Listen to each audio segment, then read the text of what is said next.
हा पेसा कायदा आहे, यामुळेच आज आपलं इथं सगळं व्यवस्थित आयुष्य चाललेलं आहे. आपले जे जंगल आहे, जमीन आहे, यांना रक्षण भेटलेला हा कायदा आहे. याच्याद्वारे आपण जे आपण हक्काने जी शेती करतो आणि इथं आपण जो क्लेम करतो आपल्या जमिनीवर, त्याला कायदेशीर महत्व प्राप्त करून देतो हा पेसा कायदा आहे. प्राणी आहेत, जंगल आहेत, यांचं संरक्षण या कायद्यामुळे होत आहे. सोलर टेक्निशियन कोर्स केला तर तुमच्या गावात एक तरुण होऊ शकतो तो तयार, जो सोलर प्लॅन्ट लावून देऊ शकतो.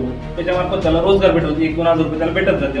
महाडीबीटी येणारे प्रकरण असतील किंवा आपल्या TRT येणारे प्रकरण असतील, याची माहिती आम्ही देत असतो.